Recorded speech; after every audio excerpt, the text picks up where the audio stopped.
ఆంధ్రప్రదేశ్లో local body elections త్వరలో రాబోతున్నాయి. ఇప్పటికే మనం చాలాసార్లు పవన్ కళ్యాణ్ గారు పంచాయతీరాజ్ వ్యవస్థని ఎలా బలపరుస్తున్నారో మాట్లాడుకుందాం. కానీ గత ప్రభుత్వం అంటే వైఎస్ జగన్ గారు అదే పంచాయతీరాజ్ వ్యవస్థని ఆల్మోస్ట్ ఎలా డిస్ట్రాయ్ చేశారో ఈ వీడియోలో చెప్తాను. డిస్ట్రాయ్ అనే పదం నేను వాడితే వైసీపీ అప్పర్ మేధావులు వచ్చి మేము విలేజ్ సెక్రటేరియట్స్ ని ఎస్టాబ్లిష్ చేసాం, వాలంటీర్ సిస్టమ్ ని ఇంట్రొడ్యూస్ చేసాం, వెల్ఫేర్ స్కీమ్స్ ని ఈజీగా ఇంప్లిమెంట్ చేసాం, ఈ ముచ్చట్లన్నీ చెప్తారు. కానీ వాళ్ళకి అర్థం అవ్వాల్సిన విషయం, ప్రజలు తెలుసుకోవాల్సిన విషయం, స్టేట్ అడ్మినిస్ట్రేషన్ ని విలేజ్ లెవెల్లో ఎక్స్పాండ్ చేయడం వేరు, అదే గ్రామ స్థాయిలో ఎలక్టెడ్ రిప్రజెంటేటివ్స్ కి కాన్స్టిట్యూషనల్ గా ఇవ్వాల్సిన పవర్స్ ఇచ్చి వాళ్ళని ఎంపవర్ చేయడం వేరు. నిజంగా ఒక పంచాయతీరాజ్ వ్యవస్థ బలంగా ఉందో లేదో మనకు అర్థం అవ్వాలంటే మనం 3 ప్రశ్నలు అడగాలి. అందులో మొట్టమొదటిది పంచాయతీ నిధుల్ని ఎవరు కంట్రోల్ చేస్తున్నారు, రెండోది గవర్నమెంట్ అపాయింట్ చేసిన అఫీషియల్స్ గానీ అసిస్టెంట్స్ గానీ గ్రాస్ రూట్ లెవెల్లో ఎలక్టెడ్ రిప్రజెంటేటివ్స్ కి సహాయం చేస్తూ వాళ్ళతో కలిసి పనిచేస్తున్నారా, లేదంటే వాళ్ళని అండర్మైన్ చేస్తూ ప్యారలల్ గవర్నెన్స్ నడిపిస్తున్నారా, మూడోది పంచాయతీరాజ్ వ్యవస్థని ప్రొటెక్ట్ చేయడానికి క్రియేట్ చేసిన కాన్స్టిట్యూషనల్ ఇన్స్టిట్యూషన్స్ సక్రమంగా పనిచేయడానికి ఆ ప్రభుత్వం అవకాశం ఇచ్చిందా? ఈ 3 క్వశ్చన్స్ ని అప్పటి వైసీపీ ప్రభుత్వానికి అప్లై చేసి చూద్దాం. ఫస్ట్ ఫండ్స్ గురించి మాట్లాడితే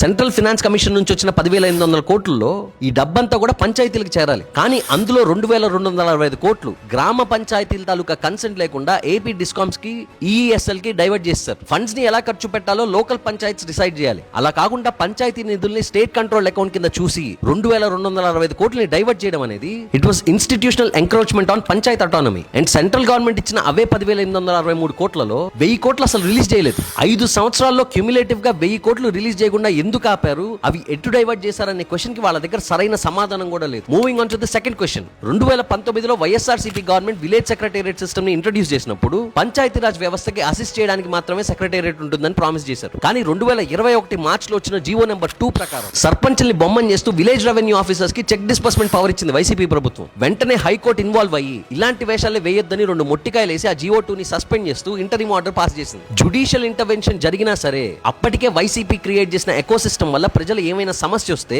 పంచాయతీల దగ్గరికి వెళ్లకుండా విలేజ్ సెక్రటేరియట్స్ దగ్గరికి వెళ్లేవాళ్ళు. ఇక్కడ నేను మళ్ళీ బలంగా మెన్షన్ చేయాలనుకుంటున్న పాయింట్, విలేజ్ సెక్రటేరియట్ ఉండడం తప్పు కాదు. అవి ఎలక్టెడ్ పంచాయత్స్ తో కలిసి ఉండకుండా, వాటికి సపోర్ట్ గా ఉండకుండా ఒక సెపరేట్ ఎంటిటీ కింద ఉండడమే ప్రాబ్లం. ఇంకా ఆఖరిగా గ్రామ పంచాయతీలు సక్రమంగా పనిచేయడానికి మన కాన్స్టిట్యూషన్ క్రియేట్ చేసిన one of the most important system state finance commission. గ్రామ పంచాయతీలకి ఎంత నిధులు ఇవ్వాలి, ఎలా ఇవ్వాలి, వాటిని ఎలా ఎంపవర్ చేయాలి, ఈ రికమెండేషన్స్ అన్ని కూడా స్టేట్ ఫినాన్స్ కమిషన్ ఇస్తుంది. సో వైసీపీ హయాంలో 4th state finance commission 2019 October కి తన రిపోర్ట్ సబ్మిట్ చేస్తే ఆ రిపోర్ట్ ని ఎగ్జామిన్ చేయడం కోసం, ఎగ్జిక్యూట్ చేయడం కోసం కాదు, కేవలం ఎగ్జామిన్ చేయడం కోసం ఒక కమిటీ వేయడానికి వైసీపీకి 3 సంవత్సరాలు పట్టింది. అండ్ వాళ్ళ రికమెండేషన్స్ లో ఏం యాక్సెప్ట్ చేశారు, ఏం రిజెక్ట్ చేశారు, ఏం మాడిఫై చేశారు, వీటన్నిటిని డిస్కస్ చేస్తూ స్టేట్ గవర్నమెంట్ లెజిస్లేచర్ ముందు ఒక ATR ప్రెజెంట్ చేయాలి. అది కరెక్ట్ గా వాళ్ళు దిగిపోయే 2 నెలల ముందు ఫిబ్రవరి 2024 లో ప్రెజెంట్ చేశారు. ఫైనాన్స్ కమిషన్ అనేది it is one of the most important aspects of Panchayati Raj system. అలాంటిది దాన్ని కూడా వాళ్ళు సీరియస్ గా తీసుకోలేదు. కేవలం వాళ్ళ పొలిటికల్ గెయిన్ కోసం కావాలని పంచాయతీరాజ్ వ్యవస్థని బలహీనపరుస్తూ వచ్చారు.